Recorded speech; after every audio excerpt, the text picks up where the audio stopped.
PNR Networks is a member of Patreon. Show your love for our shows by joining our ongoing fundraising campaign and get some fantastic perks in return.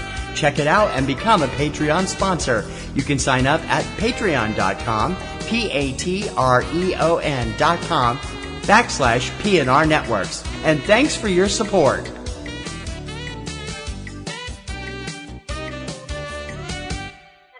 This podcast is a member of the Blueberry Network. Blueberry. No E's. That's Blueberry, BLUBRRY.com. Blueberry.com. This podcast is a proud member of the Lamb Podcasting Network. Find the network at largeassmovieblogs.com.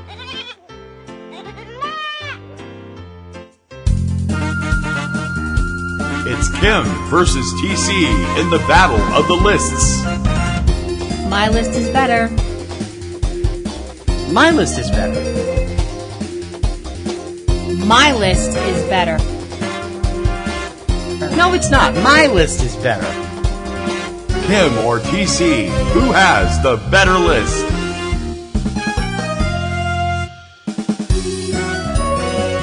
From Subject Cinema, this is Front Row 5 and 10 with Kim Brown and TC Kirkham.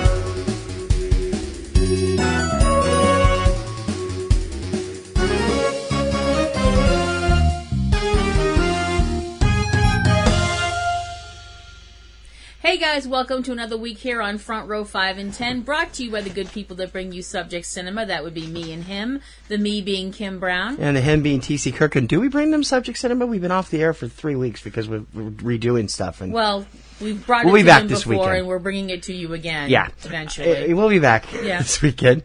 Hey everybody, how y'all doing? Front Row 5 and 10. This is Front Row 5 and 10 on day and date is June 22nd, 2018. Mm-hmm. And our list show is always fun. It would be funner. Is that such a word, funner? I think more or fun. even more fun? Even if more you guys fun. would participate, send us your ideas for lists. I know you're out there. I can see the numbers coming in. Well, if nothing else, now we'll have all the English teachers writing to us and screaming at us for our horrible grammar. Wow. Hooray! Oh, well. Well, school's almost out, so they have to have something to do. Yeah, so please write to us. Give us your idea. If we use it, you get a prize, and you get your name on the site, and you get your name on the show. And our undying admiration. Yep. And you can write to us at frontrow@PNRNetworks.com, or as always, Subject Cinema at PNRNetworks.com. Mm-hmm. This was my list this week. Yes. And I'm going to have fun because I'm a big fan, although I haven't watched any of the auditions yet. We got them all on tape, and I haven't had a chance to watch. I watched the first week, and that was it. This week's top 10 list is our top 10 AGT live show non-finalists. Yep. AGT, of course, stands for America's Got Talent, now in its 13th season. Now, here's the rub. We have not been watching regularly until the last few years. I started watching with season 9. Kim joined me with season 10. We've had a lot of favorites go home. The caveat to this list was to make this list, they had to get to the live shows. Couldn't have been eliminated in the judge cuts or the auditions. They had to make it to the live shows. And they were cut. We think they deserved to be in the finals, but they didn't make it, which means they got cut in the quarterfinals, the semifinals, or in case of season 9, the round of 12, which we consider for this purpose to be a semifinal. Yep. Even though everybody refers to it as a early final, we thought of it as semifinals because they didn't make it through to the main final. Over the years, there have been a lot of people that have made it through that I didn't necessarily think deserved to. Sal Vavinetti. All right, okay. I'm sorry. And he eliminated one of the groups, one of the people on my list, too. I'm not really happy with. So anyway, as you know, if you're a watcher of the show, a regular viewer, you know that anything goes on this show. You can get... I mean, some of the acts they've had on, the singing Trump last year, we had Stevie Starr, the human regurgitator. Yep. He actually got third place that year. We had animal acts, extreme stunts. Too many animal acts. Stand-up comedians, singers, dancers. Ventriloquist, puppetry. and all sorts of mayhem. Pretty much everything short of a lightsaber battle we've had. So there could be a little bit of everything on these lists. I don't know how you thought, because there's so many good ones that we've not made it through. And there's also ones that we disagreed about, so that should be fun. Oh, I know who that is already. I think. So, my list, you go ahead and give us the first start. Okay, starting off my list at number 10 is one of the acts that TC couldn't stand from the first time he laid eyes on him. My number 10 is Ira. Ah! You're so mean. The act is so lame. It's adorable. No, it's lame. Ira's a puppet, in case you're Ira interested. is a sock puppet. And we never actually saw the person who was voicing Ira, I don't think. No, they didn't show the people. No, which I thought really added to the illusion of it, and I thought it was adorable. I thought Ira was adorable. He was trying to be a singer, and he was very flirty with the lady judges. And there was also Ira's mother, who was very insistent on being part of Ira's career. I mean, it's very important to have a parent be part of their child's career when the child is young. By the time the child is older, it's a little creepy. I just thought Ira was funny. I thought that the way the whole thing went down was cute. It made me laugh, which was the point of it, and you're just a crudgemuffin. So Not a crudgemuffin. I've seen lots of good comedians on that show. Well, he was not one of them. Well, I'm sorry you feel that way. My number 10, Ira. I'm still pulling for you, Ira. She's still pulling for you, Ira. My number 10... Rude! What? Oh, anyway. I can't stand it. Fine, go anyway, my number 10 was a great... I liked them from the second they walked out. I didn't realize until I was doing research that they'd actually first appeared in season 9 and didn't make it through the audition phase. But in season 10, they made it all the way to the semifinals. They were a band made up of 3 brothers from Cincinnati, and who are now in Philadelphia. They called themselves 3 Shades of Blue. Mm-hmm. These guys were awesome. A rock band with Christian themes to them sometimes, and absolutely blew my mind. Let me get you. Don't peek at my list here, because I got to pull up my Wikipedia stuff here. 3 Shades of Blue consisted of twins Jeffrey and Jesse, and younger brother Austin Allem, Allem. Best friend Dane Duncan, and they did a lot of covers on the show. They didn't do any of their original stuff, but I've got several of their albums on my Spotify. They are one terrific band. If you've not heard them, you deserve to check them out. Plus, they were pretty easy on the eyes, I think you would admit. Yeah, they were. They had a lot of great rock sounding. They still play together. As I said, they were based in Cincinnati. They are now they're out of Pennsylvania. I'm not sure if it's Philadelphia or Pittsburgh. I forget which. But they were really good, and I really wish they had gotten through. My number 10, 3 Shades of Blue from season 10. Okay. Number 9 on my list was, now we've mentioned there's been quite a few different kinds of acts, including magicians, close-up magicians, escape artists, everything kind of in between. Mm-hmm. But I never thought of using this as part of your magic act, and I thought this guy's look and I thought his whole gimmick was really something amazing. Mm-hmm. And to the life of me, now I'm one of these people, to be perfectly honest, I'm one of these people that when I see a magic act or an illusionist or whatever, mm-hmm. I am not one of these people that sits there and tries to figure out how they did it. No, she sits there and goes, how did they do that? Yeah. Never mind, I don't want to know. No, I don't want to know. I totally don't want to know. Because, yes, I am one of these people that, it believes in magic and unicorns and fairies and angels and all kinds of stuff mm-hmm. like that. But besides that, I just don't want to know. I want to be amazed. I want to have that look on my face of how did they do that. I think I know who this is, and this guy never failed to do that with mm-hmm. me. My number 9 is Stephen Brundage. Mm-hmm. Mr. Rubik's Cube. Yes. Stephen Brundage had an act that involved magic and Rubik's Cubes. 2 things that I can't figure out at all. And I like to think I'm a relatively intelligent person, but the only way I know how to solve a Rubik's Cube is with a hammer. You can take it apart and put it back together again. That's what I just said. Yeah, but you don't have to have a hammer. You can just break it apart. No, but it it's comes more apart. fun with the hammer. Trust me. Oh, fine. Anything's more fun with a hammer. His whole routine and his whole act with the Rubik's Cubes and the way he could solve them and just the way he did his whole thing, it was so mesmerizing. I literally could not take my eyes off this guy when he was on camera, and watching him perform and his very easy rapport with the audience. I wish this guy had gone further, and if I found out he was going to be coming to a local place to perform, I would be there with bells on, because he just blew my mind. Yeah. My number 9, Stephen Brundage. He came real close, I got to admit. He was on my consideration list because he was really something else. He's also an alum of Britain's Got Talent, too. My number 9 floored me because I don't normally like this kind of music that much. I mean, I like it. I don't listen to it. I like it, but I don't listen to it regularly. But when I heard this beautiful young girl singing this music, my mind was utterly blown, and I think she should have made it a lot further than she did. Although she didn't do too shabby either. My number 9 is the gorgeously talented voice of Alondra Santos.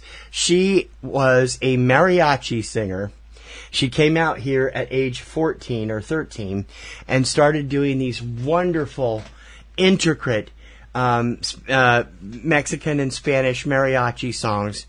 And she had a command of these things like you would not believe. Backward and forward, no mistakes, beautiful voice, very pretty young lady. And she has gone on now to do other things. In addition to her music, she's also appeared before I think it finally ended on Sabato Gigante. That did end. She appeared on that, and she is currently on a novella in Mexico. I thought it was listed here which one it was, but I don't see it. She also appeared on a couple of other talent contests, and she was just mind-blowingly good. Oh, she's in La Banda, which is on Univision. She's a terrific singer. She's now 16. If you, I imagine our Latino friends out there who are listening to the show probably are more familiar with her than most of our American fans, unless they saw her on AGT. But she had an amazing voice, and I have no doubt she has a major stardom in America as well as in Spanish-speaking areas of America and Latin America. A major star on the rise. Alondra Santos, my number 9. Okay, my number 8 is, it's ironic that you bring that up, a talent that was so young when they were on the show, because mine falls into that category too, my number 8. My number 8 was a young lady named Lori Mae Hernandez. Lori Mae was a stand-up comedian. Oh, yes, I remember her. Excuse me. Lori Mae was also 13 years old. And funny as hell.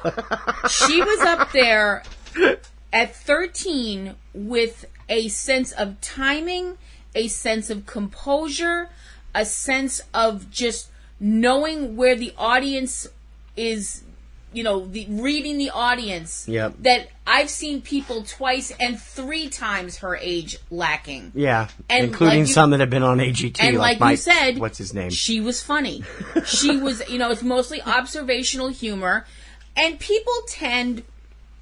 I think it's very funny because people tend, when people reach a certain age, they seem to forget that when you were a teenager, especially when you're an early teenager, you're not an idiot. You're observing life around you. And Lori Mae's observational humor was fantastic. She was smart as a whip, and she was funny. She was what Peppermint Patty would have been had Peppermint Patty been a stand-up comic. That's not a bad... Yeah, because that's always the vibe I got from her humor was that kind of... Although she had more of Marcy's dry observation. Yeah. Because let's face it, Peppermint Patty could be a little thick sometimes. True. Maybe, Marcy is probably a better description. She had more of that dry sardonicness about her. But she had an excitement, and she didn't come off as too mature, like precociously She mature. also had a little bit of Stephen Wright in it, and she knew when to be totally deadpan. Because the audience would lose it. And it was really... She was amazing fantastic. for 13, yeah. utterly fantastic. And I wish all these acts nothing but continued success. Yeah. But I remember looking at Laurie Mae and thinking, you're going to go far. And that's why she is my number 8, Laurie Mae Hernandez. My number 8 is probably further up on your list because I know you like these guys. But I have to admit, they blew me away with some of their talent. They have become regular Vegas stars now, and it's nice to know that they have had success, even though for some inexplicable reason they got eliminated at the end of their I believe in the last segment of the quarterfinals their year. The Argentine dance drum group Malevo. They called themselves a Matalumbo group. Season 11, all of them from Buenos Aires, and they were amazing. They put together dance and drums, and it was phenomenally good. And I still couldn't believe that when it came down to picking them, they picked Sal Valentinetti over them in the judge cuts. I'm like, are you kidding? I can't believe that because, I mean, they were so good, and you were laying there going, "Come to mama," every time they were on stage. These guys were hunky, long dark hair, muscular, and I half naked. In some cases, not always, but always. Some cases, their talents were amazing. I wish they'd go on tour because I'd pay to see them in a second. They are amazingly good with what they do, and they had an amazing Latino charm that every woman in the place was going nuts for, including Heidi Klum and Mel B. Mm-hmm. Number 8, the marvelous, what was it again? Malembo group called Malevo. Yes. And to comment on your earlier remark that they were higher on my list, you are correct, sir. I had a feeling. Number 7 on my list is probably the most fun I've ever had nearly having cardiac arrest. My number 7 were Bill and Emily England, who were a brother and sister. They came close to mine, too. A brother and sister team whose act involved... I don't know how else to put this, and I realize it sounds so weird saying it this way. Extreme roller skating. Mm-hmm. They are also Britain's Got Talent alumni. Yeah. And they were just incredible to watch, even though I was watching them for the most part with my hands up over my face and my fingers parted so I could just see a little bit. Because I was like, oh, I can't take this. Oh, I can't take this. I have to watch it, though. I have to watch it. Mm-hmm. Their stunts on and their routines on, they used quad skates, if I remember correctly. Yes, they did. Because I don't think you could do any of that stuff no, on you blades couldn't without do stuff breaking on blades your ankles. without or falling off what they were doing. Yeah. Because they used a lot of stunt stages, and it was really amazing. Their stuff was just a continuous OMG, OMG, OMG, OMG. Yeah, she was freaking out on these. It was completely bat guano insane and amazing to watch. Now, I know some people out there are probably going, well, you watched it because you wanted to see somebody get hurt. We know you, Miss Thing. But no, actually... She's not like that, actually. I'm not like that. I'm hurt that you think I'm that way, anybody out there, because I'm not. I was actually watching it because I was like, wow. I mean, this takes athleticism, it takes coordination, it takes grace, it takes a death wish, yeah.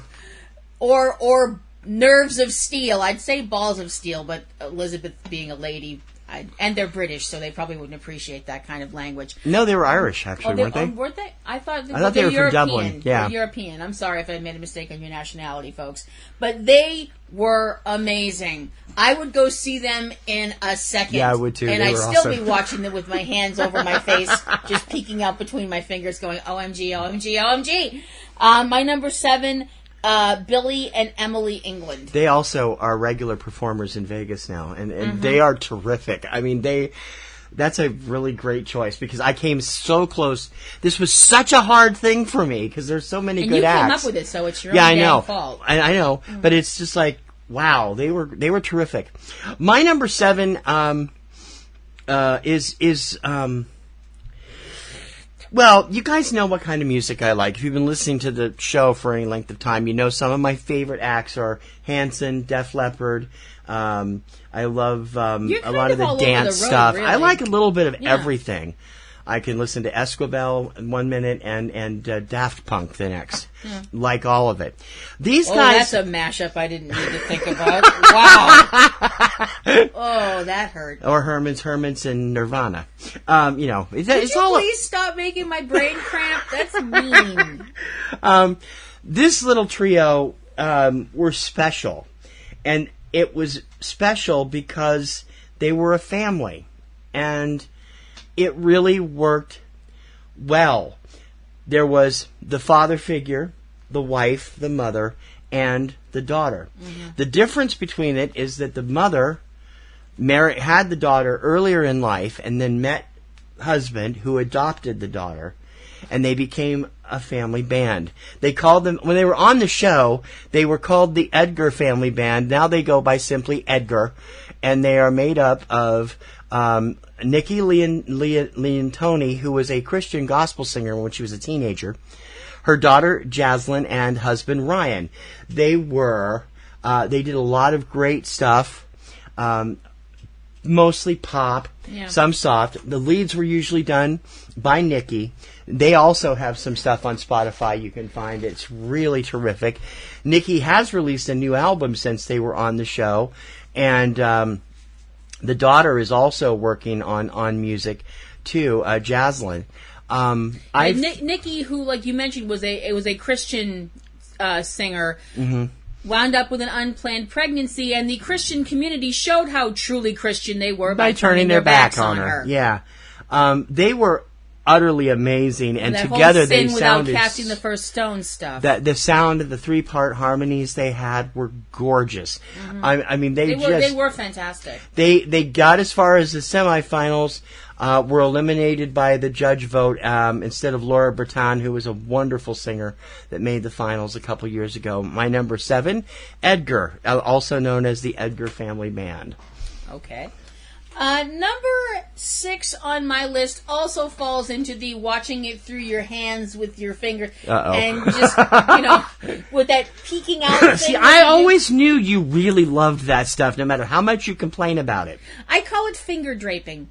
It's like if you're peeking out through drapes. It's behind the couch viewing. Finger draping.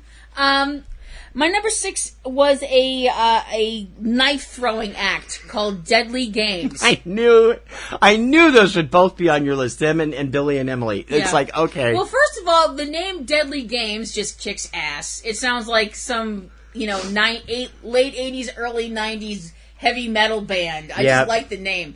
And it's a knife throwing act, so there's sharp, pointy things, which instantly makes Kim sit up and go, ooh. Now, I love stuff like that, which is really ironic because certain people in this room, points at him, will not trust me with anything sharper than a butter knife, and certainly wouldn't trust me enough to throw it at something and assume I would hit it and not hit somebody in the 5th row with it. Not without lessons. If you had lessons, you would be able to. You still wouldn't trust me with anything sharper than a butter knife. At home, no. On stage, maybe.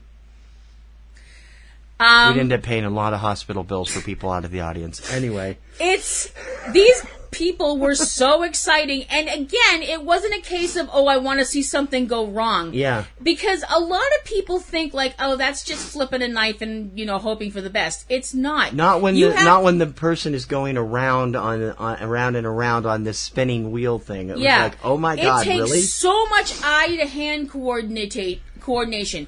It takes so much nerve, and it takes so much trust between the knife thrower and the knife throwee. So I thought that they were just amazing. Their whole look and their whole presentation that had this sort of goth dungeon darkness thing to it that really appealed to me.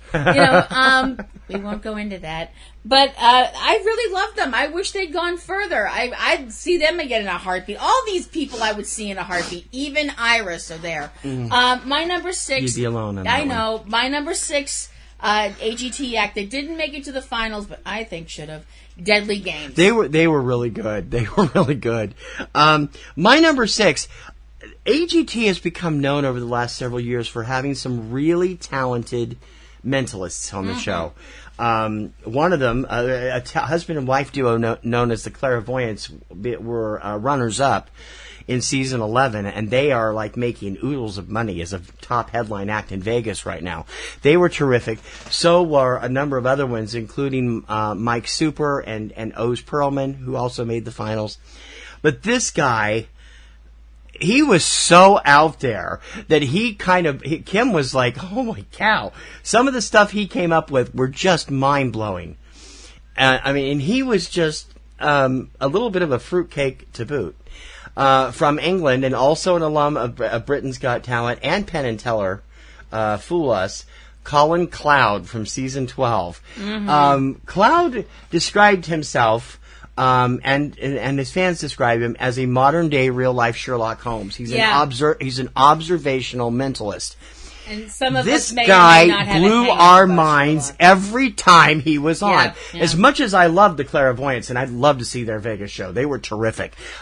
This guy often used oddball tricks and oddball things to do, and often put 2 and 3, 4 different things together that would all chain in the end. And I was never... the guy was just like... I never knew what to expect from him. He was funny, handsome. He had the girls after him. He was very good at what he did. You couldn't see any tricks that he was doing. He never failed to freak the judges out. And it was really, really fun. He also appears all the time. You can find his, he's got his own site up, and he's all over different places. He got eliminated in the semifinals in season 11 and in favor of Diavolo, who were also terrific and deserved to be in the finals. But he was just the best of those that haven't made it all the way to the finals. Mm-hmm. My number 6, Colin Cloud. Okay. My number 5, if you had to ask me to sum up this person's act in one word, I think the word I would use would be dazzling. Okay. Because every time I saw his stuff, I was just like, wow. Oh. It was beautiful to look at. My number 5 is a gentleman called Hara. He was an illusionist, and also used multimedia stuff, and he was just incredible.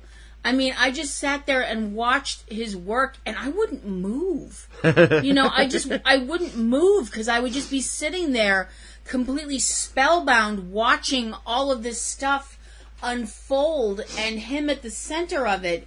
And there were a lot of other acts that used media. One of them's coming up a little later on. Yeah, a couple of them for me too. But I just was like, holy cow. This guy's stuff left me. Every time he was done, I was like, I want to see it again. I want to see it again right now. That's how you can tell I like something, is that if I want to see it again, the minute after I finish seeing it the first time, see Black Panther. Or Tape Face. I don't know if I could see Tape Face like over and over again because my ribs would hurt so much from laughing. But Hara was just watching his work was so beautiful. There was just something about his work that I found so incredible and mesmerizing. So my number 5, Hara. He was really something. Yeah, I kind of vaguely remember him. He didn't stick out for me as much as I remember he did stick out for you. I liked him, but it wasn't, enormous. I started watching AGT on just by accident one night. Kim was online doing some chatting with one of her friends, and it was nothing else on TV. And so I turned it on, and it happened to be one of the first live shows of season 9. And I had never seen anything like this before until I sat down and watched it. I was like, they use this? How do they do this? This is insane. Oh my God, this is so beautiful. How did they make it through this? It always mesmerized me. And their style of performance art, masquerading as what's known as shadow dancing, was utterly amazing. My number 5 is the duo known as Blue Journey. Blue Journey made it all the way to the semifinals in season 9, and they were terrific. Rachel and Nick were trained by a dancer and artist named David Endorphin, and they actually only met 4 days before their audition. They choreographed by Middendorp, and what they did was animation around shadow dancing. And I mean, there was another one that season also, which was audio. Was it audio? I can't remember their name. They were also an animation group, although they used straight animation. This, with the way that the shadows were maneuvered and everything, I was just utterly mesmerized. The first summer they were on, I was watching their performances over and over again on YouTube. I would sit there and cry. They were so beautiful. I felt it was terrible when they got cut. I just thought they were awesome. They were just amazing. They did not make the finals, got knocked out by Acro Army that year. But their style and their surrealness of the beauty that they pulled out of their routines was just amazing. Mm-hmm. Number 5 on my list, Blue Journey. Okay. Number 4 on my list is a group that you've already mentioned. My number 4 is Malevo. Only wow. Number 4? Wow. Well, I'm trying to actually think with something other than my libido. Okay, fair enough. For once. For once. Worst 5 minutes of my life. Besides the fact that these guys were ridiculously hot. They were also so talented. I mean, they could just stand there and look awesome and that would be fine. But no, they had these amazing, powerful, passionate, sexually charged dances. Sorry. Wonder when that word was going to pop up. Sorry, there it is. And sometimes I was like, how could they even make this any better? Oh, they could bring whips into it. That's how they could make it better. Oh, me gusta. They did routines where they were dancing shirtless in leather pants, and there's water and there's whips, and I'm just like, I need to go lie down. Yeah. Or take a cold shower. That's what we're going to call it, lying down. They were just ridiculously good. They were fantastic. They were handsome. They were personable when they talked. When they had interviews. They were very funny. They were funny. The leader did most of the talking, yeah. but they were all very funny. Yeah. You could tell these were not a bunch of himbos. These were real people that were busting their butts. Very nice butts, I'd like to add. Very tight, nice butts. Very nice, tight leather pants. Moving forward, I thought they were great. I was so sad when they left. Well, sad's not the way to put it. Sad's Bambi's mother getting shot. Furious! That would be the way to put it. Yeah. Because I was like, no! I'm not I would have voted for them over Acro Army if that was the same year. I think it was. So my number 4, Malevo. Guys, oh no, they got booted by Sal. Remember? Yeah. Ugh. Oh yes, I remember, because that was some very colorful language. Yes, that was some very colorful language. Because no offense to his fans, but neither one can stand Sal Valadinetti. It wasn't my style. He's too Sinatra It wasn't smarmy my for style. me. But my number 4, Malevo. My number 4 is the high. No, they're not the highest musical act on my list. I'm sorry. They again appeared on the very first episode I saw. We'd watched part of it a few years earlier, a couple times, but the first one that drew me in and kept me watching every week from that point on. Because I didn't know what to expect. I saw their interview. I didn't see their audition, and I saw their interview clip where they were talking about what they, how their lives had been influenced by their elderly grandfather, who was a master cellist and did. Played with symphony orchestras, and he was a teacher and a professor, and how these two young men, age 16 and 13 at the time, were following his footsteps, that they were cello players and they had been playing since they were 4 and loved it. Then they got on stage and played Purple Haze by Jimi Hendrix on the cello. And I was hooked. Cello, on their cellos, yes. Mm-hmm. And from that moment on, I was hooked on Emil and Daryl. I've had the pleasure of corresponding with them on Twitter a number of times. They are really... Daryl is a seriously deranged dude. I love their music. Emil is the oldest brother. He's now in his early 20s. Daryl just turned 18. Their sound If you've not heard them, you can get their stuff on Spotify. They're also available on Amazon. You can buy their albums from Pledge Music. And the full title of their sites is Emil and Daryl Rock Cellos. I still think they need another moniker. I actually suggested a couple to them. I said, you guys need a classy, fun name.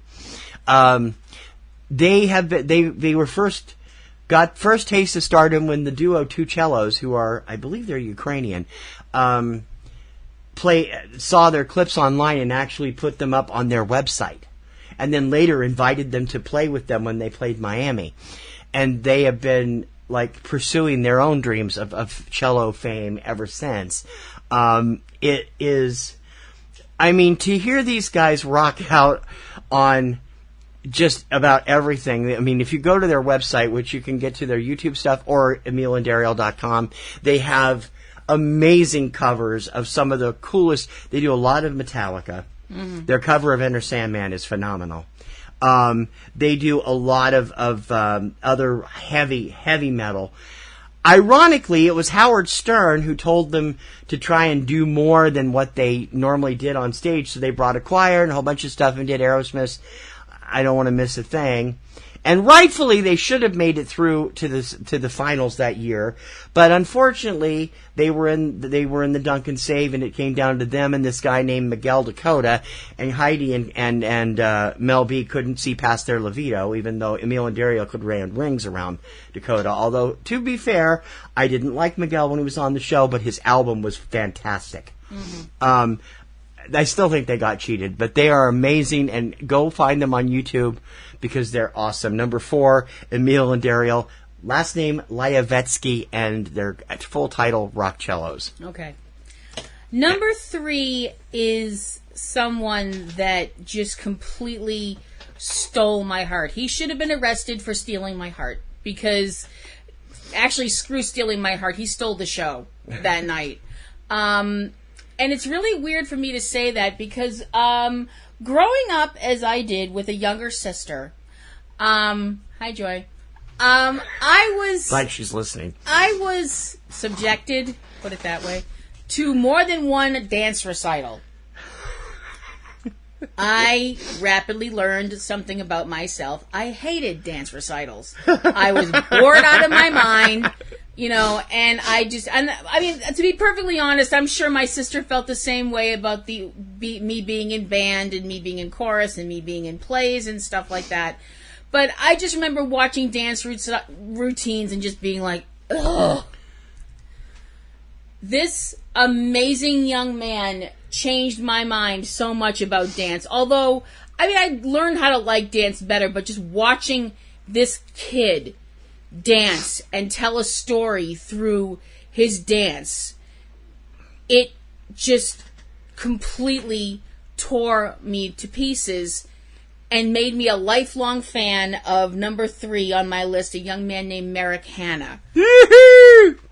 Merrick told stories with his dance that completely broke your heart.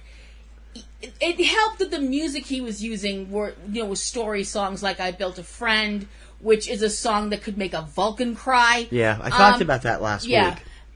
His routine to I Built a Friend, by the end of it, I was gasping. We were both bawling. Sobbing. And his dance is what brought me to that point. His poignancy and his ability to act and convey so much emotion without saying a word.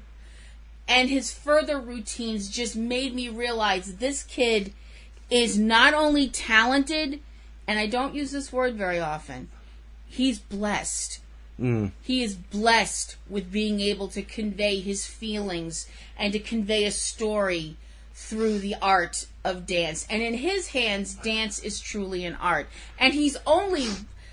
At the time, he had just turned 12. Mm-hmm. So I think now he's 13 13 now. Yeah, 13 Save me some. I got to talk about him, too.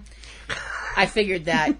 Just a fantastic dancer and an all-around sweet kid. My number 13... My number 3. No, that's his age. My number 3... Letters get mixed up. I mean, numbers and letters get mixed up in my head. I can't help it. My number 3, Merrick Hanna. My number 3 was, I think, the most eye-popping revelation in the entire time I've been watching AGT. They slipped out under the radar. Nick Cannon just introduced them as they came on in their first appearance. Just slipped off stage, didn't talk. It was coming back from a break.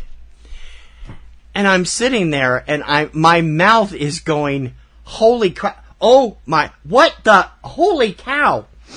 Now, this is all being accomplished on a dark stage with neon lighting, amazing video footage, and 7 incredibly talented Japanese men who make Zero A one of the most talented dance acts ever. My number 2 is Zero A, so you know. Zero A just freaking blew my mind. I would pay so much money to see these guys in concert. I have seen every clip they have on YouTube. They do, basically what they do is gigantic video games. Mm-hmm. They have projections of people and going in and out of themselves. I mean, some of the stuff they did, one of their live shows, they did movie openings with the titles showing on the screen in a way that it became something that they worked into the dance. These guys are mind-blowingly good. It's the only good thing, I think, ever that I will ever love, what's his name for? What is his name? Piers Morgan, who gave them the golden buzzer when he was a guest judge. And they still didn't make it through. I think they that's got possibly the only decent thing Piers Morgan has ever done in his entire life. They unfortunately got knocked out in favor of Drew Lynch, who was a wonderful comedian. But damn, they have not come back to America that I know of. They have just launched a brand new show in Japan. I'm hoping they'll tour America because I will pay whatever it takes to have front row seats to see Zero A in concert. These guys are amazing. Please go to YouTube if you've never seen them. Watch their stuff because they're just freaking amazing. Mm-hmm. I can't get enough of them. What about you? You put them number 2. Why? I put them at number 2 because they're another one of these. And the weird thing is, I think I said, how are they doing this more than I do with a magic act? Yeah. And pretty much every other word out of my mouth when I watch a magic act is a variation on how did they do that. These guys, their work is so difficult. And the thing that is so crazy is it's so difficult and they make it look so flawless. Oh my God, because you know that what they're doing, the dancing, the precision involved in being right where you need to be and getting to where you need to be, oftentimes when the lights are completely off. And they're doing it inside a series of boxes usually, which is really amazing. It is mental. It is absolutely mental. Speaking as somebody who's been on stage, and you've been on stage as well, you know, trying to move around backstage when they obviously can't have the lights so you can see where you're going, sometimes that's a friggin' nightmare. It is, yeah. These guys are so talented. They are just crazy, sick, talented. My number 2, Zero A. They are. Like I said, if you haven't seen them, please check them out. My number 2 is Merrick Hanna. Merrick Hanna just blew my mind.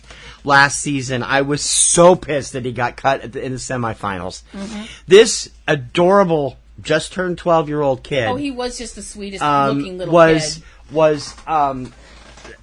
We were both bawling at the end of I Built a Friend, which is done to Alec Benjamin's. I discovered Alec Benjamin's music because of Merrick, and I'm just really, I can't get enough of this kid. I was watching all of his stuff from AGT the other day. Just when I was thinking about it after doing last week's list, I'm like, I want to go watch Merrick's stuff again. Because he's mind-blowing. He did a routine to that. He did Something Wild, Lindsey Sterling and Andrew McMahon in the Wilderness. He did Lost Boys Like Me. I don't know who does that. And the third one, the fourth one, and the one he got eliminated on was I Am a Robot. He is a bit obsessed with the robots. I have to be honest, because he's a pop dancer. He does pop lock robot stuff. He's also a teenage boy. They're obsessed with robots. But I mean that's his style. He's a pop and lock dancer. Mm-hmm. They do the robot moves and stuff.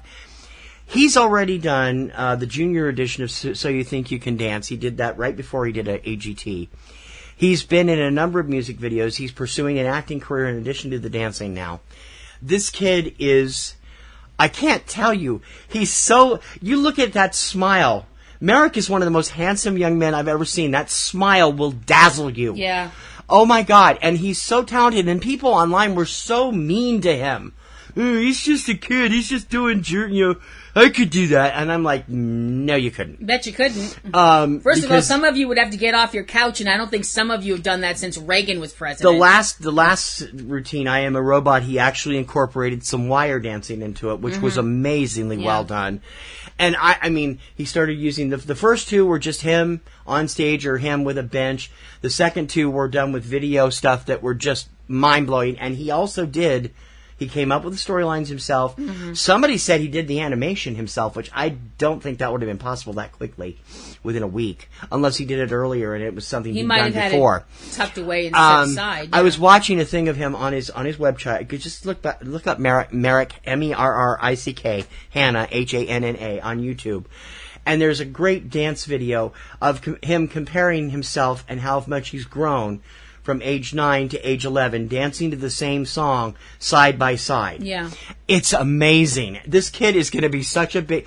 I have a feeling this kid is going to be a Derek Hoff in the making. Oh, definitely. Down the road, he could end up on Dancing with the Stars as a pro. He is terrific. My number 2, Merrick Hannah. Okay. Go, Merrick, go!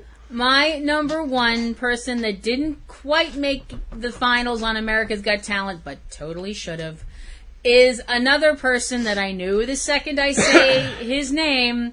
I know certain people in this room, looking at you, are going to roll their eyes and be like, what? Well, this should be interesting. My number 1 AGT competitor that didn't quite make it, Puddle's Pity Party. And there it is. I'm sorry, I can't stand him. I just can't stand him. Puddle's Pity Party is a gentleman who is a singer who dresses up as a clown. Now, I know some people's colorophobia... Be more specific. He dresses as a sad clown. Yeah, I was getting to that. Okay. Okay. You know, just before anybody's colorophobia gets triggered, I don't mean the kind of wacky, crazy, hey kids, kind of Binky the Clown kind of clown. I mean the sad clown, the Pagliacci kind of clown in the white outfit with the white makeup, and he is mute. Before he sings, he doesn't speak. He does everything through hand gestures and things like that because he's so sad that he can't talk.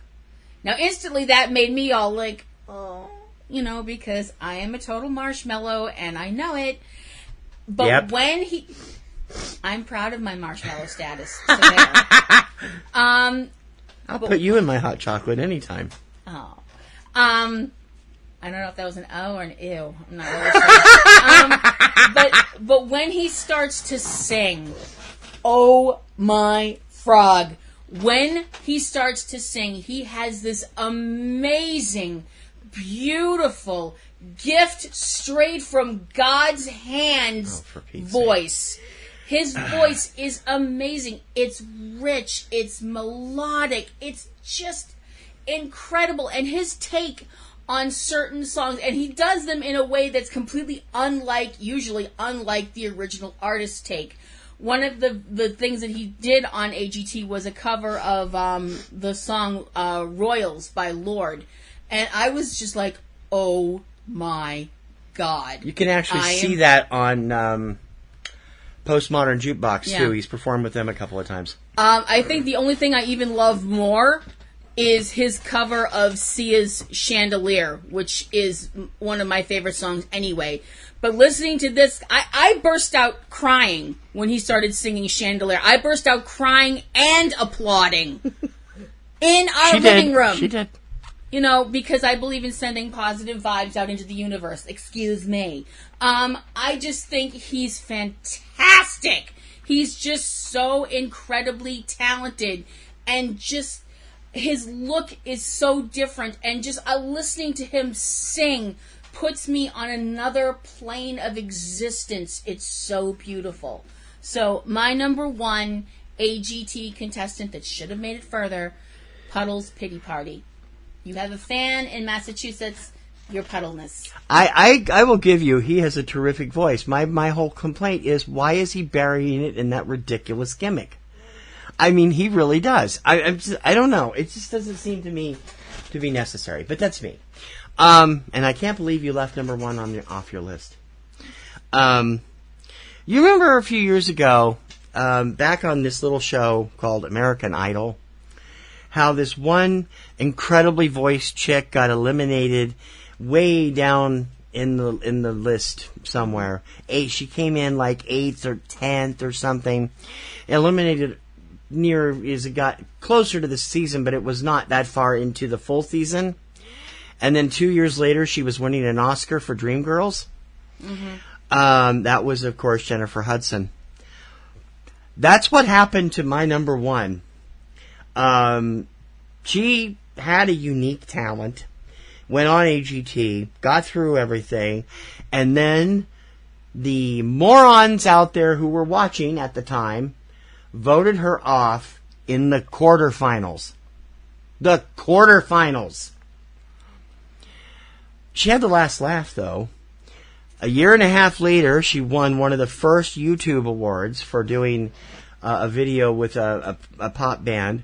Her first album eventually spawned 4 or 5 radio hits. Her second album debuted on Billboard's Top 200 at number 2 and produced a number of hits. And since then, she has gone on to be one of the top 10 touring acts in the country the last 3 years running. And I'm happy to say she's the only act on my list we've seen in person, and I will go again when I can because I adore Lindsey Stirling. Mm-hmm. Oh, my Lord. Sorry, I left her off. Quarterfinals. I know. What were these people thinking? Well, and yet a year and a half later, they were all buying her albums like crazy. What the hell? Well, when I was growing up, my mom had a saying that people's tastes are in their mouths. Yeah. And I never really understood that when I was a girl. I understand it a lot more now. Lindsay, I had heard a couple of her songs, but I really first saw her in a big way when she came back a couple years later to do the summer shows where they had the previous alumni doing a song or a performance between the votes. And she was there with Hailstorm doing Shatter Me, the first single from her second album. And utterly blew me away. And I'm like, I've been obsessed with her music ever since. I adore Lindsay. We had the distinct pleasure of seeing her in concert last November when she played the Wang. She's back in July, although she's going to Box Center. It's the Box Center Wang Theater. Yeah.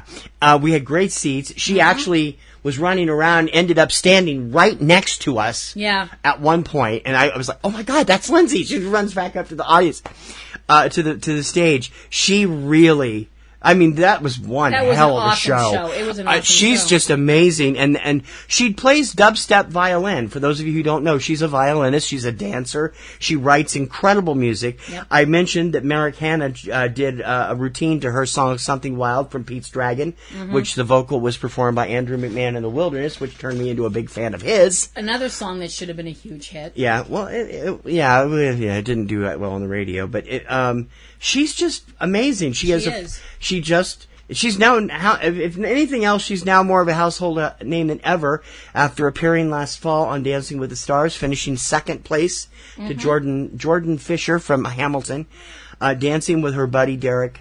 No, Derek wasn't there. No. She danced with Mark, didn't she? I'm not sure who she danced with. I think she danced with Mark Dallas. Derek was in one of her music the video videos, for Arena from her third album, and she's just phenomenal. I adore Lindsay's music. Lindsay has two video channels on YouTube. There's the Lindsay Stirling channel, and then there's Lindsay Time, which features her Felba character. If you're a fan of hers, Felba is like the ultimate fan of Lindsay Stirling. She's freaking hilarious. The woman is just brilliant. She's barely 30, and she's got the best of her life in front of her, hopefully. Please continue. And Lindsay, come back to the Wang. Don't go to Foxborough again. Come back to the Wang next time. Please come back. All right. Top 10? Okay, my top 10 going from 10 to 1. Number 10, Ira. Number 9, Stephen Brundage. Number 8, Lori Mae Hernandez. Number 7, Bill and Emily England. Number 6, Deadly Games. Number 5, Hara. Number 4, Malevo. Number 3, Americana. Number 2, Zero A. And number 1, Puddle's Pity Party. My top 10. Number 10, Three Shades of Blue. Number 9, Alondra Santos. Number 8, Malevo. Number 7, Edgar. Number 6, Colin Cloud. Number 5, Blue Journey. Number 4, Emil and Daryl. Number 3, Zero A. Number 2, Merrick Hanna. And number 1, Lindsay Sterling. Mm-hmm. You Great guys list. have a lot of catching up to do. Go check out these names on Yeah. YouTube. AGT has tons of clips of them from the show. Plus, Lindsay's got, like Emil and Daryl, and also like Merrick, Lindsay has dozens of stuff she's done with other acts. Mm-hmm. She did the theme from Pokemon with, I think it was 2 piano guys playing Misty. Yeah. She's just phenomenally good. Please, if you don't know who she is, please seek her out. Okay. If you don't know who she is, you're under a rock. Yeah. So that brings us to next week's show. Yes, so it does. My turn. We haven't done one of these for a little bit, so I figured we'd do one. A top 5 list. A split week. Yes, okay. a split week. 5 and So, 5. Next week's lists, plural, will be his and mine top 5 favorite movie cliffhangers and top 5 favorite television cliffhangers. Ooh! TV will be pretty... I have more knowledge of... Well, you mean cliffhangers as in multiple movies type cliffhangers? Yes. Okay. That shouldn't be too hard. Mm-hmm. That should be interesting. I can think of a lot of them for TV, though. Yeah. So we need to come up with our top 5 of each, and we will run those down for you next week. And we would love... Of course, when we do the top 5s, it's so harder, because then we have these huge lists, and we got to narrow it You down to narrow 5. it down to 5, and it's gut-wrenching, yeah. Yeah. And we would love to read some lists from you guys. If you have a top 5 movie cliffhangers that you love the best and TV cliffhangers that you love the best, send them to us. We'd By love all to means, when read you them. hear us do these lists, do your own list and send it to us. We'd be Yeah. happy to read it on the air. We'd love to just get in touch with you. Yeah, if you think, I can't come up with a list, come up, if you like our show and you want to contribute, but you can't think of a list on your own, you do the list that we're going to be doing and then send we'll it read to it, us, and and we'll we'll be talk more about it, than yeah. happy to read it. Absolutely, and you can send those to front row at PNRNetworks.com Yep. or Subject Cinema at PNRNetworks.com. Yes. Speaking of which, don't forget our other shows, Subject Cinema, returning finally Sunday after a 3-week hiatus due to stuff that you'll realize when you hear the show. Great stuff, movies, reviews, and all kinds of stuff, SubjectCinema.com and eCinemaOne.com. Yep. Our 2 spin-offs of those mini shows, 3-Minute Weekend and Tuesday Digidex, with all the latest new releases. Fridays is the movies, and Tuesdays is the DVDs and on demand. And we also have other shows, including Kim's 2 shows: Platinum Rose's Garden, Supernatural podcast, off for the season with until the new season of Supernatural starts, and Ring Around the Rosie, her new pro wrestling podcast. Yeah. Available at ringaroundtherosie.net. Mm-hmm. And TC also has Catastrophe Vortex, Which will return in July. Yes. You can go back and check out earlier episodes if you'd like. TC is a disaster movie devotee. So if you are one of those fans of movies where things fall down, blow up, catch on fire, or otherwise go boom, you can definitely check him out over there. Or plagues. I mean, if you're into all that stuff. Other ways that the world goes pop. You can definitely check it out over there on Catastrophe Vortex. And we have other members of our happy little island of misfit toys, including Cavebabble with Eric and Valerie. They're really awesome people who have a really great show of their own. And Anthony Lamberti has a great new YouTube show called Aunt B's Nerd Grotto, showing off pop figures and comic books and all kinds of stuff. And you can find out by searching Aunt B's Nerd Grotto over on YouTube, or you can click the link in our show notes to get there really easily. Yep.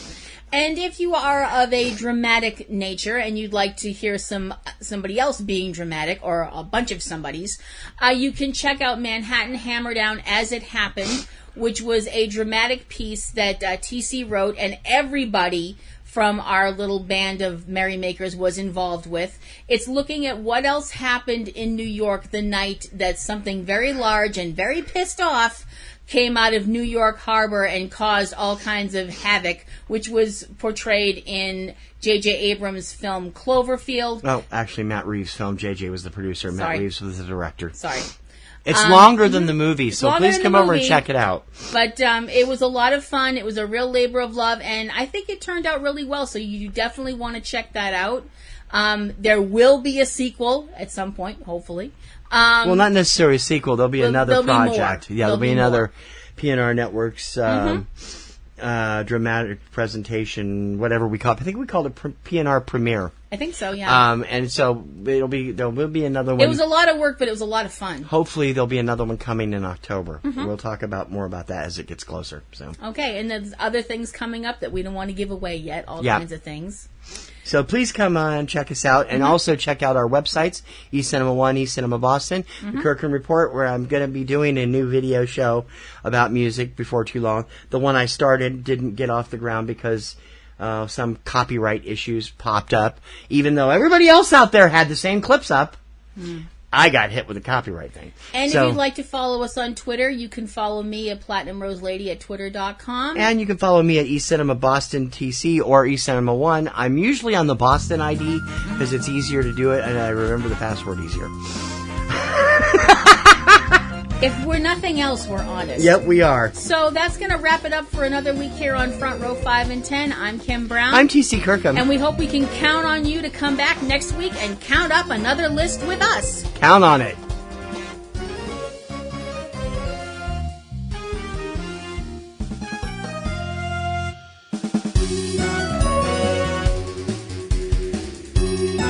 You've been listening to Front Row 5 and 10 with Kim Brown and TC Kirkham.